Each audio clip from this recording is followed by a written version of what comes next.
Bringing now a member of the Select Committee investigating January 6th attack, Democratic Congressman Jamie Raskin of Maryland. Congressman, thank you so much for being with us.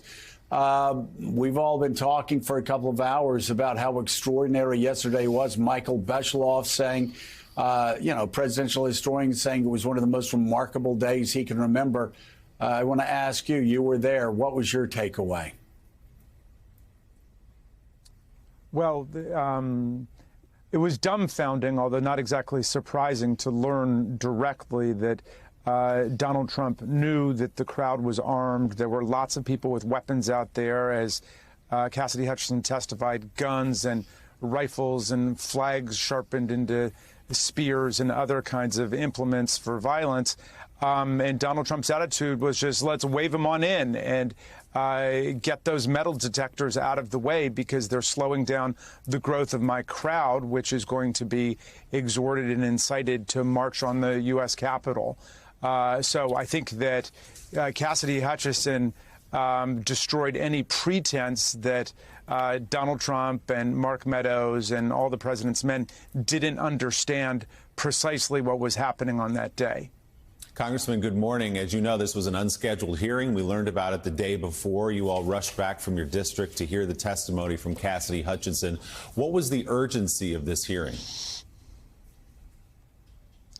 Well, the evidence is of such fundamental importance. We wanted to get it out. My colleague, the vice chair of the committee, Liz Cheney, pointed out at the end that we're very troubled about different efforts to influence witnesses. Witness tampering is a crime in the United States, and we want to make sure that we send a very clear message right now that the committee will not tolerate any form of witness tampering or obstruction of justice. So were you concerned then, Congressman, you might lose her as a witness because of the pressure she was feeling from the outside? I really don't want to say anything more about that. I will say that Cassidy Hutchinson was an exemplary witness who demonstrated remarkable courage and character in coming forward to explain exactly how serious the threat of political violence was and how much it was understood within the White House before it took place. Congressman, at the end of the hearing, the committee chair kind of made a open call to those who may want to refresh their memories or find courage, decide to come in or join in and add to this testimony. Was he speaking directly to some people who have already testified and perhaps were not as truthful as they could have been? I think Chairman Thompson was speaking to everyone. I mean, the attitude of this committee under House Resolution 503 is we want all relevant evidence from all material witnesses, and we want nothing but the truth, and we want all of the truth to be able to come out. And the good news is that the vast majority of the people who have information have come forward and cooperated voluntarily with the committee. There's a relative handful of people who have been hiding and ducking and, dodging the truth here. But we want everybody to come forward and tell us exactly what they know. Okay, so that includes like Mark Meadows. I mean, who would you all really want to hear from? Who needs to come in? Well, and speak up? I would be very interested. Yeah, I would be very interested to hear from Mark Meadows. Of course, he began to cooperate at the beginning of the investigation and turned over thousands of messages that have been of use to us, and then suddenly pulled the plug on his participation, apparently when Donald Trump was angry about that. We need to hear from Pat Cipollone, the White House counsel, because he's such a pivotal figure in terms of blocking even more egregious and dangerous actions by then President Donald Trump. So we really need him to come forward to fill in a lot of details. But his name has been invoked repeatedly throughout these hearings. Congressman Raskin, Elise Jordan here. Yesterday's testimony was certainly stirring and mind-blowing. And the witness, Cassidy Hutchinson, had previously given 20 hours or so of testimony already to the committee. Was there any new information that she shared in the open testimony that she had not previously covered with the committee? And also, was she offered immunity from perjury for cooperating? So yesterday's witness had done several interviews with the committee, and her testimony represented the cumulative information that the committee had received. But we were simply of the mind that the public needed to know about all of this. And I'm not aware of her asking for immunity or her being offered any. She's done nothing wrong, and I've not heard a single whisper that she may have committed any crimes. On the contrary, she was clearly working very hard to stop the violence and to do whatever she could to maintain the rule of law under very difficult conditions.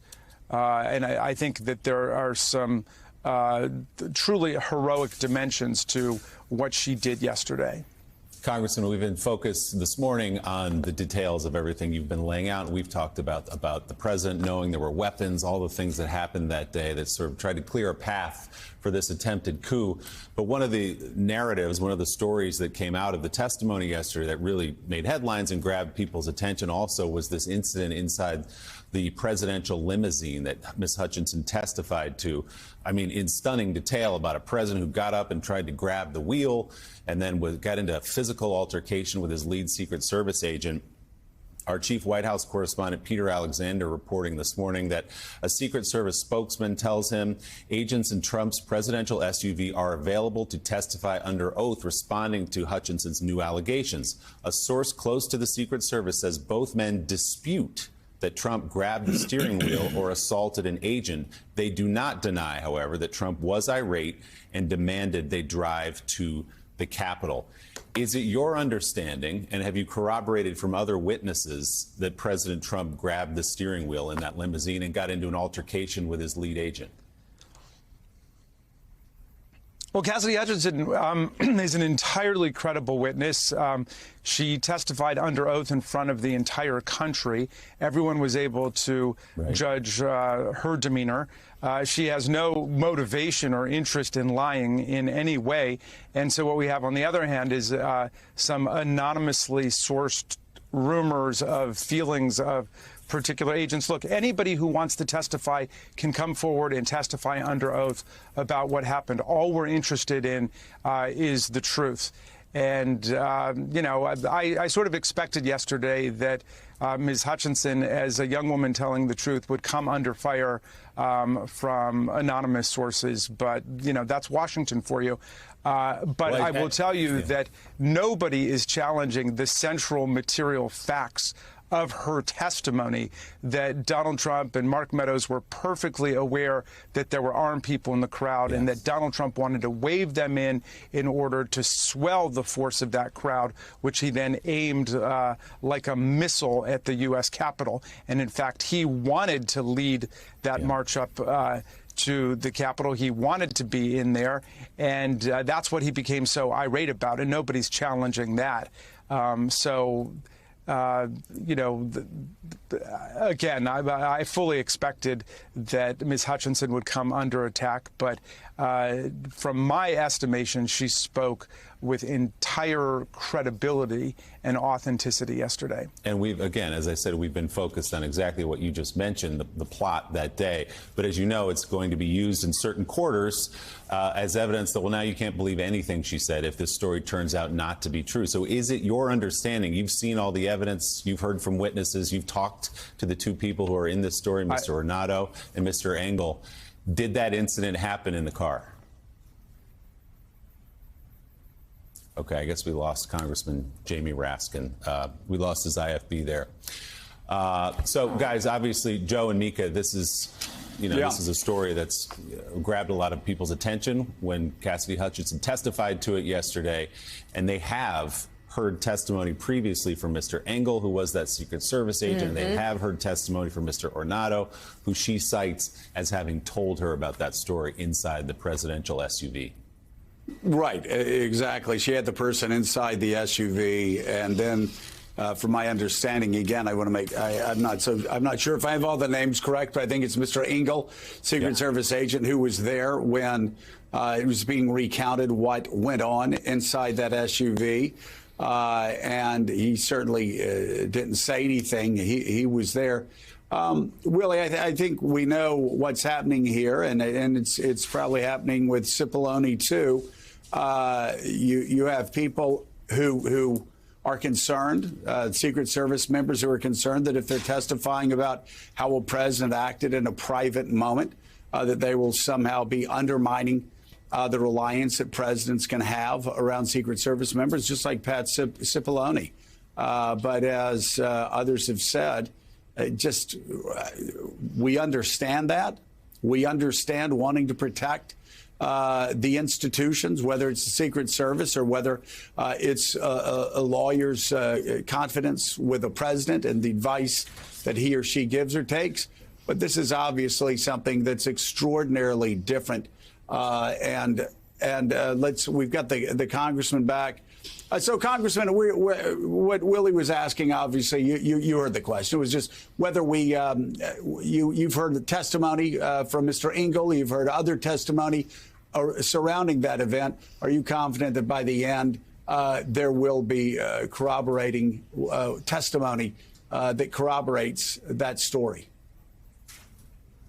Well, I've certainly heard nothing to contradict it, and it's consistent with multiple accounts we have of the president being incensed and outraged that, armed people were being kept out of the crowd, and also that he was unable to participate in the march Mussolini style on the way to the Capitol so he could go and presumably seize the presidency. We can't forget what the entire plan was. It was to get Mike Pence to reject Electoral College votes so that either Trump would just win outright in the Electoral College, or more likely it would be kicked into the House of Representatives for a contingent election, and then we would have voted by state. And they felt as if they had the states lined up, and he was ready essentially to be restored to power at that point, and all of it would have been filmed as he would have ridden to glory with the violent masses who had stormed the Winter Palace, as some of his extremist followers were describing the event.